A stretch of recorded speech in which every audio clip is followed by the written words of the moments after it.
Bom, eu estou aqui com a Vanessa. Vanessa, que prazer te receber, a gente conversar e ter esse bate-papo. A Vanessa é uma grande amiga, a gente teve a possibilidade de trabalhar, de se conhecer, né? Quando a gente atuava no grupo Croton. A Vanessa é da área de direito, eu da área de gestão, mas ela na área de direito. Está assim, no ambiente educacional há mais de 20 anos, né, Vanessa? Atua como professora. E na época atuava no grupo LFG, né, atuando, o LFG preparatório para concurso, né, Vanessa? Nós tínhamos uma gerência sênior lá, e depois assumi um grande desafio, que foi a diretoria né, no grupo da MASE, uma diretoria no grupo da MASE, que também é preparatório para concursos, né? Então, tem muito para contribuir aí falando da área de direito, né? Pensando nesse cenário tão desafiador aí depois, né, dessa pandemia, o que que a gente tem de novo aí na área, Vanessa? O que que mudou? O que que você pode compartilhar com a gente sobre como vai ser o ensino de direito pós-pandemia, né? Eu falo assim, essa pergunta acho que é a pergunta mais difícil que eu tenho feito aos entrevistados, né?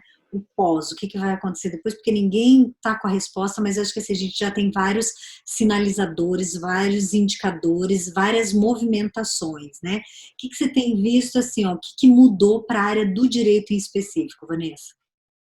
Oi, Lu, muito obrigada pelo convite. Para mim é uma honra falar com uma pessoa tão gabaritada quanto você e te admiro muito, então gratidão pelo convite.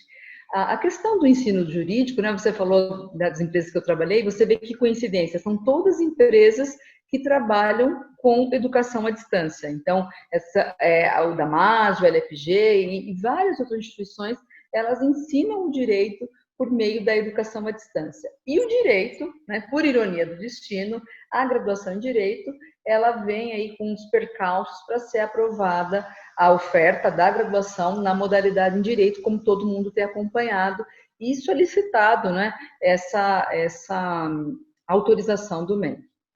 O que muda, né, Lu? Muda o seguinte, se havia motivos e um certo conservadorismo de colocar o direito como uma disciplina a ser aprendida no IAD, o ensino remoto faz a gente experimentar, não exatamente o IAD, mas experimentar a educação mediado por alguma forma de tecnologia, né? Todo mundo sabe que o IAD, eu entendo que exige umas formas muito mais complexas de ensino e aprendizagem do que tem sido feito na maioria das vezes, mas não deixa de ser um contato e um aprendizado com a tecnologia. Então, nesse primeiro momento, a gente viu um grande desafio dos professores de direito, que de uma hora para outra, né, todas as faculdades usaram de uma forma ou de outra um meio para transmitir aquela aula que até então era presencial nessa modalidade à distância para tentar reproduzir aquele cenário do presencial. Então, a gente teve uma dificuldade de os professores manejarem as ferramentas, né?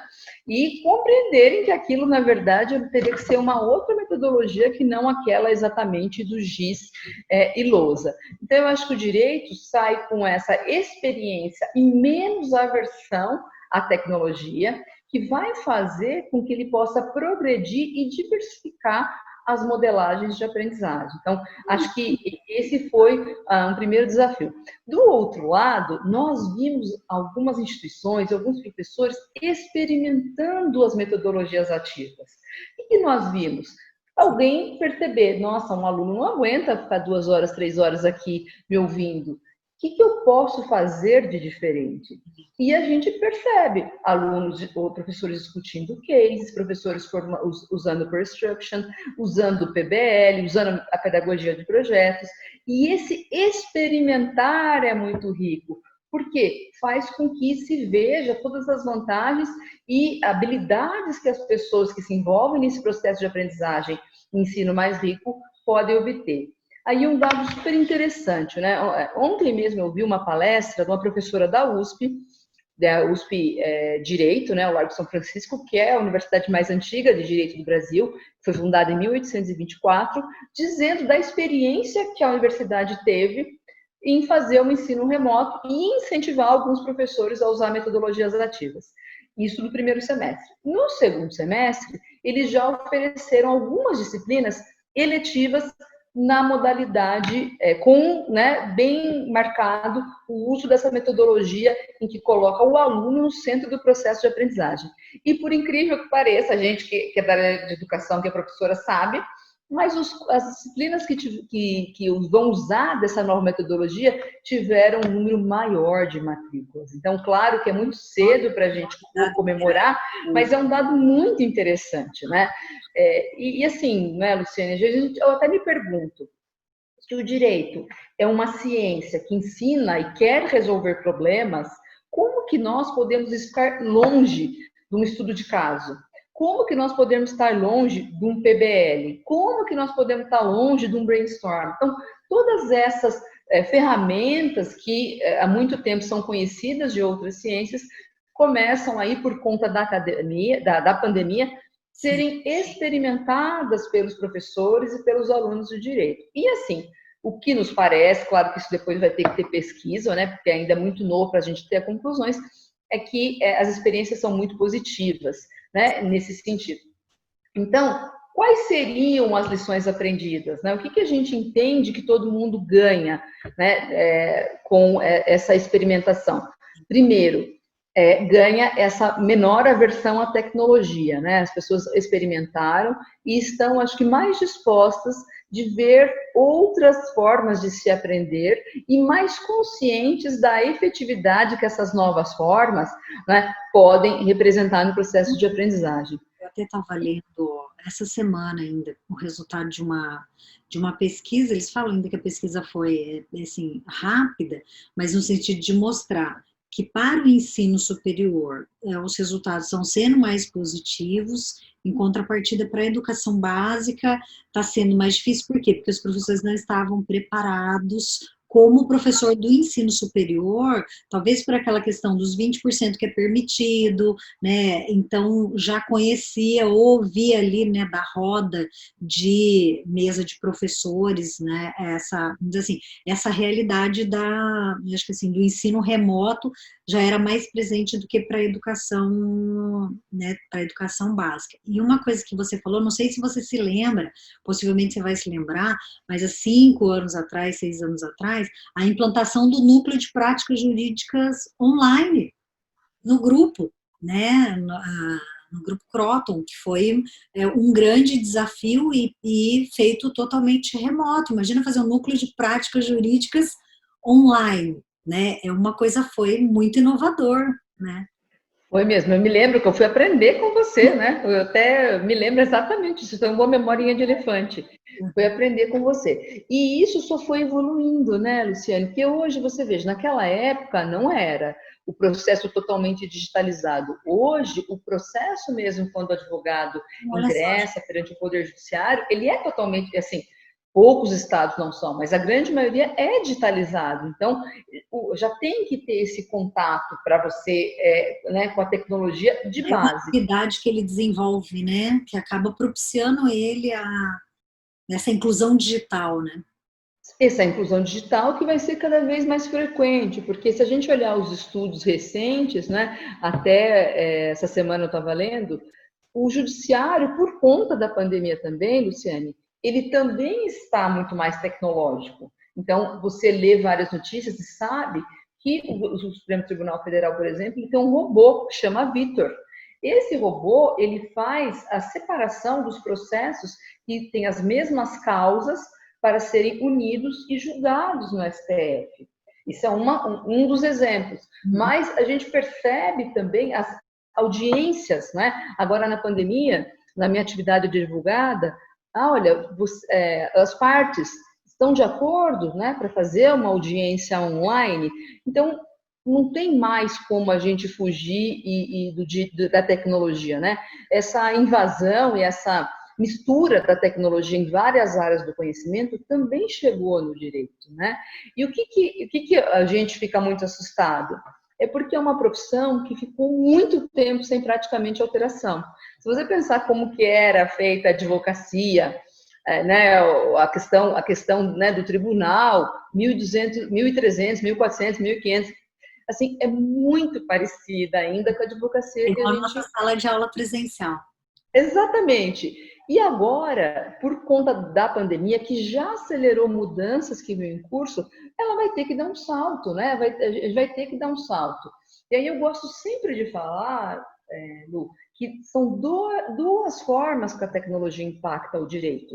A Sim. primeira é o direito, né, como ciência, usa da tecnologia como ferramenta. Então, o que nós temos? Nós temos, por exemplo, agora discussões sobre inteligência artificial no direito. Eu dei um exemplo do Vitor, né, que é o robô do STF, carinhosamente chamando, mas a gente tem vários cenários sendo produzidos robôs. Para quê? Para já ter uma previsibilidade de, por exemplo, saber assim, olha, se uma ação cair no Supremo Tribunal Federal com o ministro Toffoli sobre tal assunto, qual é a tendência de julgamento Tem uma dele? característica Ele mapeia uma probabilidade daquele julgador decidir um determinado assunto da mesma forma.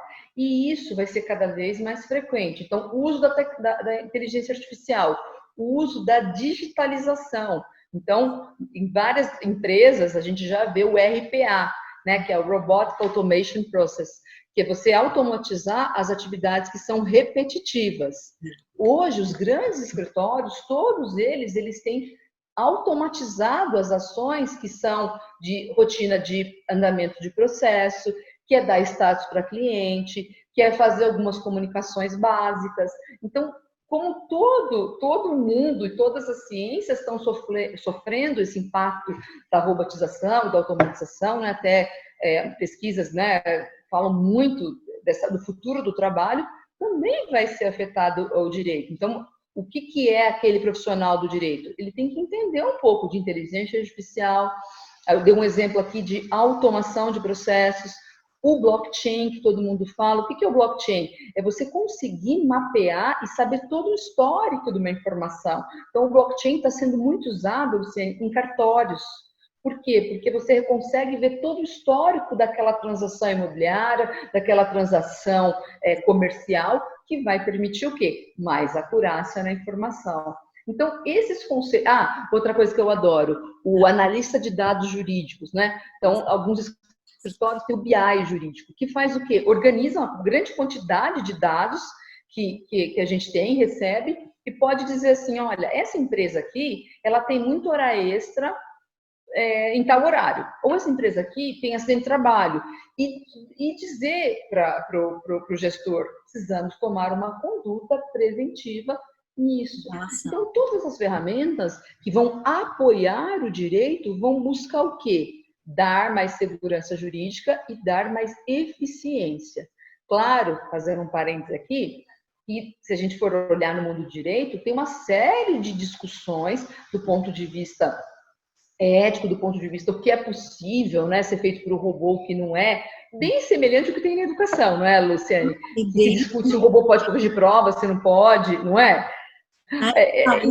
Você sabe que esses dias atrás eu escutei um médico falando, e ele falou assim, olha, tem um programa já nos Estados Unidos, onde eles criaram um app, né? E o app, ele te dá um treinamento rápido, não quero correr um risco de falar a informação incorreta, mas resumindo, né, rapidamente, ele te dá um treinamento rápido de como utilizar o desfibrilador.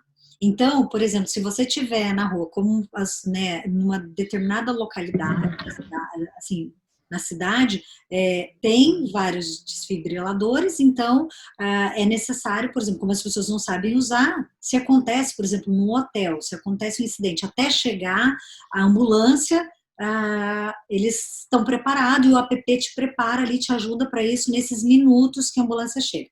Aí a pergunta era, se o paciente morre, né, se a pessoa morre, de quem é a culpa? Do fabricante do desfibrilador? Do app que deu a orientação, da pessoa que tentou ajudar, né? Então, assim, a questão sempre fica, o que ele estava mostrando, sempre fica na regulamentação, né? De quem vai ser a culpa no momento em que for utilizado. Aí ele utilizou ainda exemplo de drone, por exemplo, o drone vindo trazer medicação, ele falou assim, de quem é a culpa?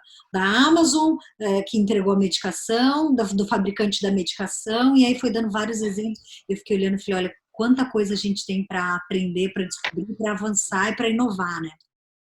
Olha, você deu um baita de um gancho. Nem se, olha, nós não combinamos, tá, gente? Mas ela já sabia o que eu ia falar. Então, eu falei bem dessa parte do que o direito vai se valer das ferramentas tecnológicas para aprimorar a oferta de serviços jurídicos, mas agora tem esse ponto da Luciane que é muito importante. As relações, o direito regula as relações da vida. As relações da vida são cada vez mais moldadas, influenciadas pela tecnologia. E isso não vai parar. Ela deu um exemplo, mas eu estava numa palestra discutindo, e o carro autônomo? Se ele atropela alguém, Sim, né? Não é? O carro. Assim, e fabricante, aí nós vamos ter. Hã? quem é Pode responsável pelo falar. fabricante? É o Google, é a internet que falhou, enfim. Então, assim, para entender que aquele que vai fazer direito, ele tem que entender de tecnologia, não só para operar essa ferramenta a serviço do direito, mas também porque ele vai atuar em realidades muito modificadas pela tecnologia. E isso vai mudar cada vez mais rápido, né? Eu gosto de estudar sobre isso. Outro dia eu estava lendo sobre a lei de Moore, que é essa lei que a gente dobra a capacidade de processamento de dados a cada 12 meses e agora está encurtando. E isso faz com que cada vez mais a gente avance rapidamente na tecnologia. Então, por exemplo, o carro autônomo vai ser uma realidade logo. A operação por robôs, né, uma cirurgia médica por robôs, vai ser uma realidade também, não vai demorar muito. E mil e uma coisas que a gente sabe que a tecnologia ainda está em fase de teste, mas que vai chegar até nós. E como a Luciane bem colocou, o direito que vai ter que resolver tudo isso. Então, a gente tem que estar muito preparado, e por isso, Lu, que é super importante para aquele que está pensando na matriz do curso, para aquela faculdade, aquele professor, que a gente tenha uma formação multidisciplinar. Não só mais como a gente tinha uma formação muito técnica, algumas faculdades uma formação muito humanista também, né? De sociologia, política, economia, que deve continuar, isso é super adequado, mas também do ponto de tecnologia. Porque, assim, como está acontecendo com todo mundo, né? Vamos dar um exemplo da medicina. Hoje, qualquer pessoa, eu não sei se sou eu, mas eu consulto o Google para ir ao médico. Qualquer coisa que eu tenho, né? Eu tenho um pinicado aqui, eu consulto no Google. Pinicado na parte esquerda do corpo, né? A gente pesquisa e o Google dá lá uma resposta. Isso também está acontecendo com o direito, não é? Eu tenho um vizinho que faz barulho. O que eu posso fazer? Né? Antigamente, antes da internet, a gente ia consultar um advogado, porque ele era o detentor do saber jurídico. Esse saber não é um saber, né? Mas esse conhecimento que vamos dizer assim, que é vulgar, que é comum, está na internet. Então, se está na internet isso, e se os robôs vão poder fazer uma ajuda de previsibilidade, o que o direito vai fazer num futuro? Eu estou falando 20 anos, né? Não estou falando num futuro tão próximo. Gente, primeiro, o profissional do direito ele tem que entender o sistema, né? Então, todo o arcabouço de leis. Todo. O robô, o máximo que ele vai poder dar é uma previsibilidade de como aquele julgador vai atuar. Mas a beleza e a grandeza do direito está naquele jurista, naquele advogado, naquele juiz que vê uma interpretação diferente, que traz uma mudança, que acompanha a mudança social. E aí, o que é isso? É criatividade. Tanto que eu tenho aí uma vontade, um doutorado não concluído, mas a minha área de pesquisa é isso. Qual é o papel da criatividade na interpretação do direito? E como que a gente é criativo e dá soluções diferentes para o direito? Quando a gente tem um arcabouço muito grande. Isso em qualquer ciência, né, Lu? Se eu perguntar na área de gestão, como que você tem mais assertividade nas suas decisões? Uma parte boa, ou grande, é quando você tem um arcabouço de conhecimento de várias áreas que vão te permitir dar uma decisão mais com acurácia, né? Então, nesse sentido, o direito está sofrendo esses dois fluxos. Ah, não, Vanessa, mas isso vai demorar para acontecer. Já está acontecendo, né? A gente está vendo aí a Lei Geral de Proteção de Dados, né, vigorando. É uma lei que já vai mudar muito como as empresas guardam dados, tanto o RH quanto as empresas que a gente consome. Nós estamos vendo aí a entrega por drones, o carro. Então, assim, tudo isso vai ter que mexer na forma que a gente ensina e pratica o direito. E se a gente fingir que não está acontecendo, não vai resolver nada, porque a mudança vai acontecer. Só vai mudar que quando acontecer de verdade, a gente não vai estar preparado. Então, inclusive nesse momento também, um dos meus trabalhos é trabalhar na formação, na capacitação de advogados. Para quê? Para que eles possam lidar com essa nova realidade que o direito está formando. E aí, Lu, às vezes a pessoa fala assim, mas como assim? Capacitação. Né? O que a gente poderia entender como capacitar um advogado? Capacitar é aquele sentido que a gente fala muito em gestão do reskilling, né? Então, ele tem uma capacidade teórica instalada, ele tem um conhecimento teórico instalado, sim, mas ele tem que se preparar e se abrir para operar com novas ferramentas. E isso a pandemia também trouxe nos escritórios, né, Lu? Quando a gente pensa no escritório individual, não, aí eu tenho todo no meu computador, eu vou para casa e faço. Mas pensa no escritório médio, sim, né? Ele também tem que colocar tudo na nuvem, ele também teve que arrumar computador, ele também tem que ter uma gestão do conhecimento. Sim. E assim, e esses escritórios também que funcionam como empresas de grande porte, elas também têm que ter uma competitividade. E essa competitividade, redução de custos, também vem na questão de digitalização de documentos, no tudo que é rotineiro, que a máquina pode fazer, vai ser feito. Né? E o papel do direito vai continuar sendo aquele que sempre foi, né? Decidir com criatividade, decidir buscando a justiça.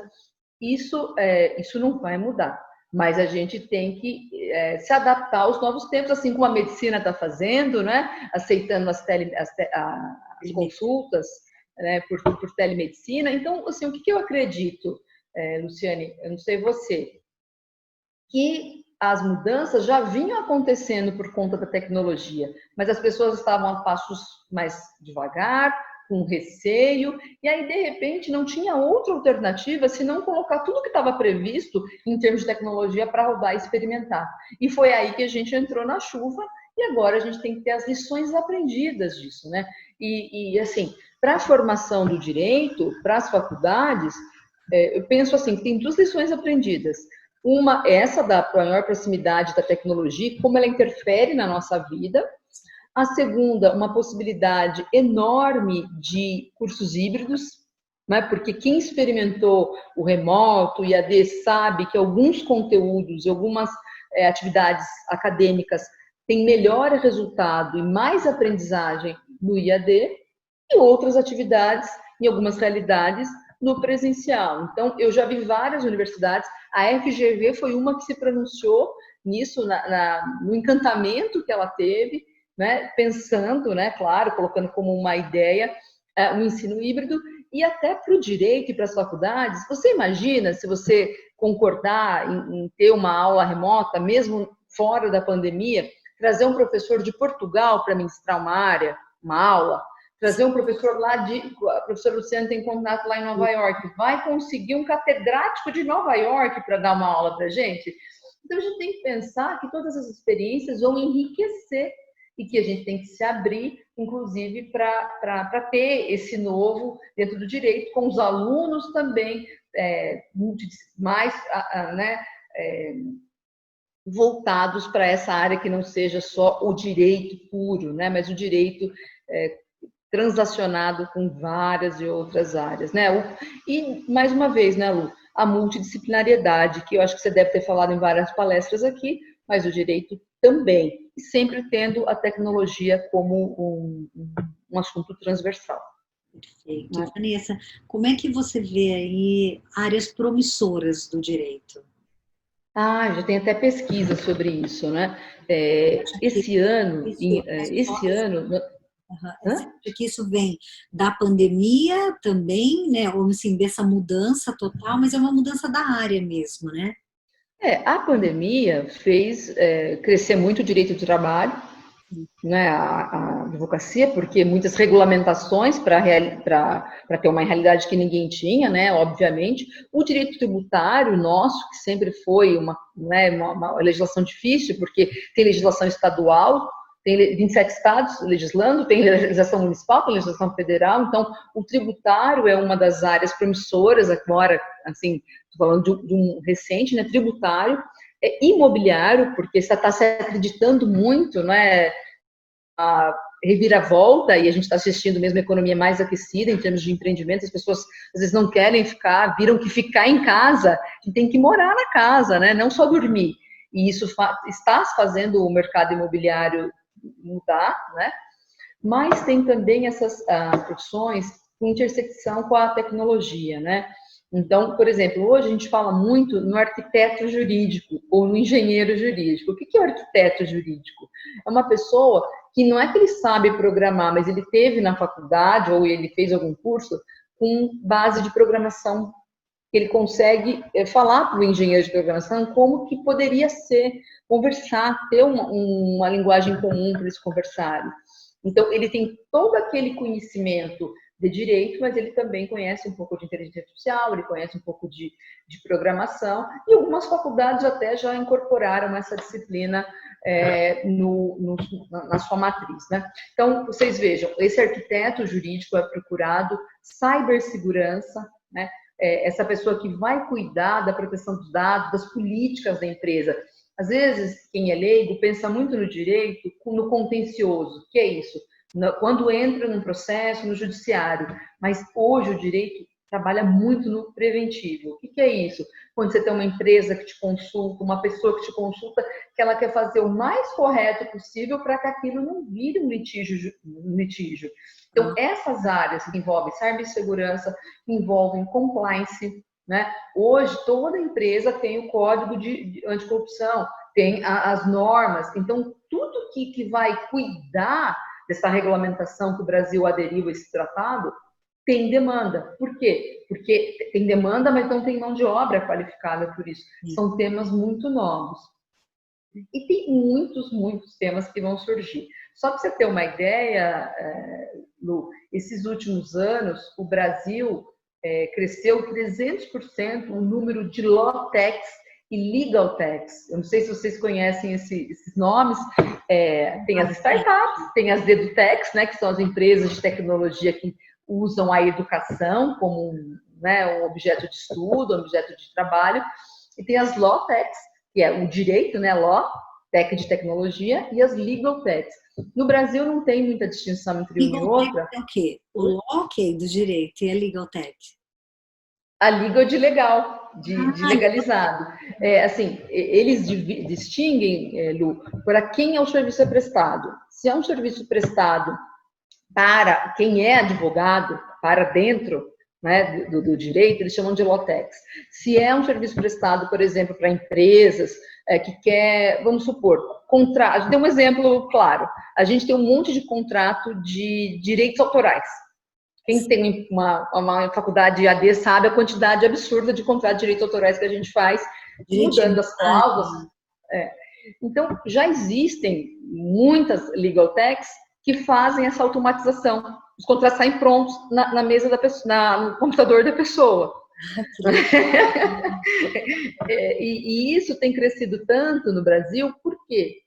Porque tem muita gente olhando também para o direito. São engenheiros, são cientistas da computação, são pessoas de contábeis que estão olhando direito. Então, assim, aonde que está a oportunidade? Quando alguém de direito se une para também explicar a solução possível dentro do direito, explicar as dificuldades dentro do direito. Então, assim, para quem está começando e quer trabalhar na startup, pense nas startups de direito, que crescem, imagina, 300% cresceram nos últimos 2 anos. E a tendência é mais. Hoje o Brasil tem 100. Você pensa, 100 legal techs e law techs. É um número bastante grande já, né? Bastante grande. Já explorando essa mudança do direito, né? Já explorando isso. Então, essas áreas todas são crescidas. E por que você me perguntou lá que eu tenho trabalhado na capacitação de advogados? Porque a pessoa se formou e não estudou aquilo, e não se abriu para aquilo. Então, agora é hora da gente correr atrás dessas possibilidades. Tem muita discussão sobre se o robô vai tirar emprego do advogado, se isso vai acontecer. Eu não acredito nisso, sabe, Lu? Eu acredito que sim, que tudo que é trabalho repetitivo, assim como a gente vê em outras áreas, inevitavelmente vai sofrer uma mudança grande da tecnologia. Mas as áreas que vão ser criadas e as outras oportunidades que vão ser criadas, se a pessoa continua no lifelong learning, se continua burilando sempre as suas competências e habilidades, vai ter muita oportunidade. Por isso que a gente tem que pensar no aluno aberto, né? Eu sempre tive essa mesma percepção, né? Eu falo acho que quando as pessoas têm esse receio, né? É a mesma coisa do receio de compartilhar o conhecimento, né? E eu digo assim, conhecimento retido é conhecimento perdido, né? É retido é perdido, porque se a gente não compartilha, se a gente não debate, se a gente não né, conversa sobre aquilo que a gente sabe e ensina outras pessoas e aprende o tempo todo, a mesma coisa para essa questão do emprego. Qual que é o futuro do emprego, né? O futuro do emprego, gente, é a gente se jogar para aprender, é a gente, sabe, se colocar numa condição sempre de aprendiz e de olhar o que está acontecendo em volta para não perder o time. Né? Porque sim, você vai perder o emprego? Vai, se você perder o time, você vai perder, né? Quantos professores a gente viram que poderiam hoje estar preparado para um evento como esse, que foi o da pandemia, e que não estavam preparados, por quê? Porque sempre relutaram, né, com a questão né, é difícil aprender, é difícil aprender uma tecnologia nova, pra gente, eu sei que você é igualzinha a mim, né, o tempo todo a gente está pesquisando plataforma, e aí cada vez que você vai lidar com uma plataforma nova, começa tudo de novo. Eu falo, a gente às vezes fica aborrecido. Esses tempos atrás mudou o app acho que do Smile foi. Aí eu olhava para o app e falava assim, por que mudou? Por que não ficou do jeito que era? Por que não... Né? Porque a gente é tão robotizado, automatizado, que a gente está se robotizando. E eu escutei uma frase esses dias atrás que era mais ou menos assim, a preocupação não deve ser quantos robôs vão, né, se humanizar, se tornar humano, mas o quanto os humanos estão se tornando robô, né, que a gente está ficando parado e está repetindo as coisas da mesma forma. Então a preocupação não é essa, sabe? O quanto um robô pode ser humanizado no sentido, né, de fazer a tarefa do humano, mas o quanto a gente está se tornando robô, né? Quantas as atividades foram fazendo isso com a gente. Então, que delícia essa conversa e quanta informação, quanta coisa louca, quanto insight, né? Coisa eu também estou curtindo. E aí, Lu? Entrou nos assuntos que a gente estava falando anterior à nossa entrevista. Agora ficou a gente como objeto, porque não tem mais isso, né? Quem é aluno e quem é professor. Todo mundo está na mesma caminhada. Né? Não tem mais, assim, eu posso saber de alguma coisa e ser orientador de estudo de um assunto, mas eu também não estou sabendo outro, eu também estou aprendendo tecnologia, eu também estou aprendendo tudo isso aqui, não é? A gente tem que se abrir.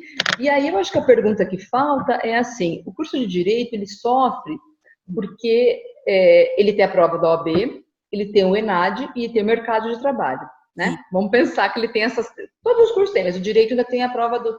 A prova da OAB não cobra, faz cobranças de estilo de aprendizagem diferentes da prova do ENAD, e o mercado de trabalho hoje está pedindo uma coisa bem diferente. Bem diferente. Que está na prova e que, no entanto, é mercado. Então, assim, coordenadores, professores, alunos, o que a gente faz com tudo isso que está na nossa mão, né? Acho que a gente tem que pensar em termos de como é a matriz do curso, como que a gente vai ensinar, no perfil do aluno do egresso que a gente quer criar. Então, a primeira coisa, assim, qual é o perfil? É um aluno voltado com habilidade tecnológica?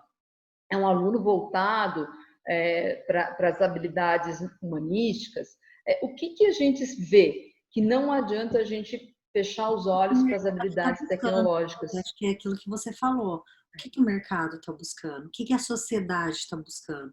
Né? No geral, Isso. esses dias E atrás... se a gente não fizer isso, nosso aluno vai ser castigado lá na frente. E aí também a gente não tem nem professores ainda preparados. A gente tem que fazer essa preparação junto, né? Instigar também os professores a entrar nessa discussão, a também se aprofundarem, porque pode ser que em cidades menores ainda não estão vendo esse influxo, mas é inevitável que vai chegar também aí, né? Aí, o que eu queria falar? Só para a gente concluir aqui. Além da tecnologia, tem alguns saberes que são super importantes estar nessa formação do aluno, né? Para quem vai trabalhar com matriz ou trabalhar com capacitação, eu não pensar. Negociação. Então, algumas faculdades têm, poucas têm técnicas de negociação. O advogado, gente, todo mundo pensa que o advogado é um briguento. Não, não é, ele é um negociador. Né? Ele é um negociador, a gente tem que treinar e capacitar os nossos alunos para serem negociadores, para serem conciliadores. Então, técnicas de alternativas de solução de conflito, mediação, arbitragem, ainda mais com os métodos online, agora de resolução de conflito online, né? Você não entra mais com ação. Eu mesmo, outro dia, tive um conflito, que eu comprei uma coisa e tal, eu entrei numa plataforma e faz resolução de conflito online. E não é porque eu sou advogada, não, qualquer pessoa, tá, gente? Então, isso vai ser cada vez mais frequente, a gente precisa treinar essa cultura. Então, métodos alternativos de solução de conflito, mediação, contabilidade básica, não tem como a gente entender de balanço, entender de tributário, entender a realidade de uma empresa, se a gente não entender de contabilidade básica. Né? É uma outra disciplina importante que a gente vê. Algumas faculdades, elas têm empreendedorismo, mas a gente tem que ensinar gestão financeira, a gente tem que ensinar empreendedorismo jurídico, marketing jurídico, e a gente tem que ensinar também para os nossos alunos que o escritório é um negócio. Vocês sabem que a minha faculdade foi excelente, excelente, mas ela não me ensinou que se eu fosse advogada eu tinha um negócio. E aí, você tem um trabalho super intelectual, você não sabe como lidar com aquele negócio.